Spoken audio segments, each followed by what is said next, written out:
Hey, Happy New Year. Tim Rogers. It's Martin Luther King Day 2022. The international free agent signing season has begun.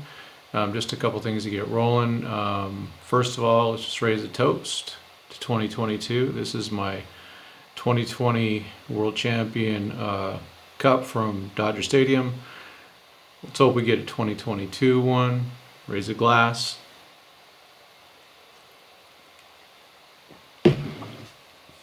So, as the new year gets rolling, everyone's got their resolutions and all that. And I choose to follow systems, not goals or resolutions. So, with us, we're trying to establish a system of getting more content out. It is tougher with the lockout and everything like that. Fortunately, the international free agent market has provided us some content, which is very cool. Just a couple other things I'm trying to work on is trying to do less ums and look into the camera correctly. So any comments, constructive, would be appreciated. Just trying to improve the content and be ready to have a great 2022 for Dodgers 2080. So, pulling up my trusty iPad, article I just published, which I will link to and from this YouTube video that talks about what we have done for what the Dodgers have done actually in signing players. There's quite a few players. It looks like 30 of them, which is great. There will be more. This deadline opening, it's a period of time in which they can go as long as they have some bonus money. Now they did lose some bonus money, $500,000 to be exact, when they signed the redacted one. That's going to keep hurting for a while, beyond whatever contract he was ever given. It is what it is, though, and so the Dodgers will move on. We'll try to move on. A little background on the international signings. It used to be pretty wide open back in the day when the Dodgers signed players like Julio Urias, or Fernando Valenzuela for that matter, Raul Mondesi, Yasiel Puig. There weren't any limits. You could just sign who you wanted to, as long as you provided a contract. The Dodgers used to be very good at it. Then during the Awful McCourt era, he really cut back on almost everything like that. And so the signings kind of went away. And when the Magic Johnson era, as I like to call it, came into play, all of a sudden the great Mike Brito was in Mexico, and in basically one fell swoop, he signed Urias, Puig, and Victor Gonzalez, all at the pretty much the same period. So, always a shout out to Mike Brito, who should be in the Hall of Fame. Legendary scout. And he also signed Fernando Valenzuela, helped him to start throwing a screwball with the help of former Dodger and the late Bobby Castillo. So that was way back in 78, 79, 80. And there's also been some failures the Dodgers have had.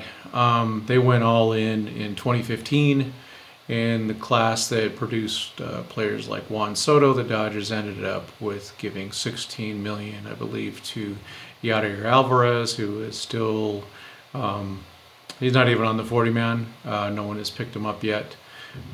Maybe he gets picked up this year, I don't know. But he's had maturity issues, injuries, wildness, you name it.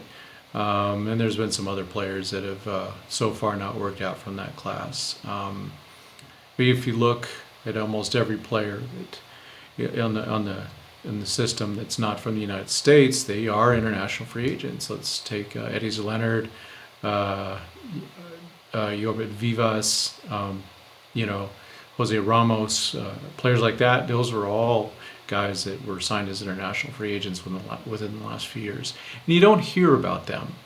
very much. They develop. These players are guys that, to be honest, they're raw. They're 16, 17 years old. You have no idea how really good they're going to be. How's their body going to develop? Do they end up with a really heavy lower half? Does the quickness go away? Or do they just fill out and turn into amazing players? I mean, when the class of 2015 happened and Juan Soto signed, I don't remember hearing a bunch about him, but he's, in my opinion, the best hitter in baseball, and that's one guy I like to pay to watch, and I hope he's a future Dodger. But to cover some of the players, and so I'm going to go off the article that I wrote, and so forgiveness up front for the names. Still learning. Fortunately, the first one is easy. Samuel Munoz. He was ranked by MLB Pipeline as a 7th ranked prospect. Is interesting. Different areas had him at different positions. He's been listed as an outfielder, first baseman, and a third baseman. Bottom line, he is 17 years old. He is from the Dominican. He's a left-handed hitter, though, right-handed thrower, hence the third base. But he's a player that, right now he's already 6'3". He's a 17-year-old. And, hopefully he fills out well. Like a lot of kids that are 17. He's not that, he's only 190 pounds, so he's got some more to put on, and I'm sure he will.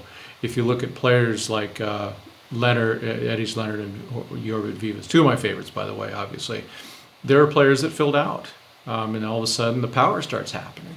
And so we'll see what happens with Munoz. MLB Pipeline did have a lot of good things to say. He's an all-around. He could be 5-tool type player. He's got some speed. He's got a pretty good arm. They like that he has power potential. They think he also has a good hit tool. So these are the types of players that you want, with lots of tools, not just the one-trick pony that, he can only hit off of right-handers and just, as a 3-outcome guy. Those are useful, hence, bring back Jock, that'd be great.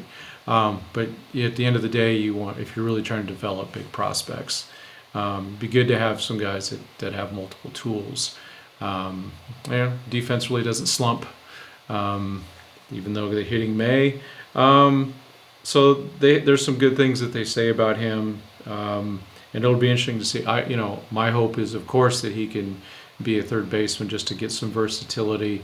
Outfield's fine. First base is you don't want to lock in a guy at first base at 17 years old. Hopefully he's someone that can do well and become a third baseman. And just a little note, Baseball America really didn't think as much of him as MLB Pipeline, as they only had him at ranked 42 versus 7 that Pipeline had him as. Okay, the next name is going to be a struggle. All right, so Accimias Morales. It's Accimias. Doing my best. So I'm going to go with Accimias. I think that's kind of sounds good. Morales. He's from Venezuela. 6'5" as a 17-year-old. He's a right-handed pitcher. MLB Pipeline has him 37. He's one of those. They say that he shows already plus command potential with 3 pitches. He's very athletic. Has a good presence on the mound. So far at the age of 17, he throws 93 miles an hour. Me at 17, I threw 70. He throws a hard slider. I threw a slow slider. Has sharp break. Mine, I had a pretty good break. I did not throw a changeup. So his changeup has a lot of movement. Says he has a good repertoire, and they project him as a mid-rotation starter. So that's it's hard to project really, but that's what they're looking at. But this is a guy, I think that with the Dodgers, the way that they raise players, he could be somebody that can get some more velocity. So go get him, Dodger coaching staff. Okay, this one's going to be a screw up. Well, it was originally a screw up. It looks like Mario at first glance, but it's actually Mairo. So Mairo Martinez. And the Martinez is spelled a little different. Martinus instead of Tinez. There wasn't much information about him, but MLB Pipeline did have a nice quote from him. He's from Curacao, and they said shortstop Mario Martinez of Curacao is considered the top infielder from the island since Ozzie Albies. So we saw what Ozzie Albies could do. He put some hurt on the Dodgers in the postseason, and he's a really, really good second baseman. And so, but Martinez is a shortstop, so let's see if he stays there. Just looking at his picture, it's kind of tough to see. There he is, but his build looks like he's a pretty thin young man. So there's not much on him. And then the last one I'm going to note is the Dodgers signed their first Russian player. His name is Enrique Sevilla. He's only 16. It says here he was born in Russia, but his father was Cuban. So, back in the day, Cold War, Soviets, Cubans. So I guess this guy went from Cuba and went to live in Russia. And so his mom looks very Russian. You can see, her. She looks Russian for sure. So he married a native Russian woman, it looks like. And they had looks like a pretty tall young man. He is a pitcher also. And at the age of 16, he throws 90 miles an hour. Pretty darn impressive. So there will be more. We'll talk about these things more. We'll write about it more. I would look more towards our Twitter account at Dodgers2080 for more information as we just keep trickling it in. Then we can put some articles together as we get more information. It's just the information's rough. We don't have a ton of it. We're looking for it. I've reached out to some of my compadres that are prospect guys to talk about a player that they signed from Japan, who I'll hopefully get some information to talk about. He's not making these free agent lists on this, but he might be a little bit different. But it sounds like he's a guy from who was playing independent ball in Japan from Tommy John and recovering from Tommy John surgery. So this is our first one of the year. We'll get, like I said, we already have an article up, and I will link the article inside the description. I would really appreciate it if you do favorite it, link, subscribe, and comment. It does help the whole YouTube algorithm. If you're not familiar with it, any of us are trying to, make our mark in YouTube. The algorithm matters. It, determines where we show up in the search results. So, any comment, preferably constructive. You can always reach out to me if you got something really nasty to say to me. Dodgers2080 at gmail.com. I'll read it. But so please keep the comments clean and respectful. And if you have questions on there, players you want to talk about for the new year, it's always exciting. It's just right now with the lockout, it puts everything in question. We don't know what's going to happen with spring training, other than it should be that the minor leaguers that are not on the 40-man roster do report. But what kind of games do they play in? Would they be considered to be union busters if they played in the exhibition games? And so I don't, no matter how you feel about unions and all that type of stuff, I don't want to see any player crossing the line because it'll have such long-term damage to their career. In general, there's been a few of those guys. The Dodgers had a guy named Michael Bush, the other Michael Bush. This is back in 1995, who crossed the line. The Dodgers called him up later in 95, and that did not go well. However, Kevin Millar, if you don't know about him, he actually had the same thing, but he never was a part of the union. There's baseball card revenue and things like that goes on. So I don't want to see any of these young men damage themselves. Again, my feelings on unions, it doesn't matter, or yours, it doesn't matter. It's just it'd be really bad for these guys to cross the line. But it's someone who's trying to plan for spring training.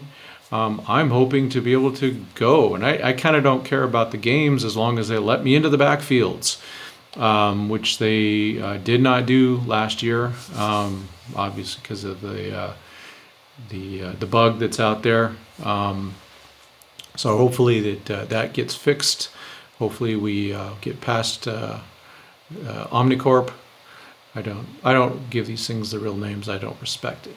I don't want to value it other than I don't want to get it, and I hope you don't either. So let's hope that spring training can come about, and we can go into the backfields and enjoy the minor league workouts and even their games, which is those minor league games would not they would not count towards crossing the line. So let's just hope that we can get out there soon. So fix this, you millionaires and billionaires. Please let's get this done. All right. Have a good one. Thank you.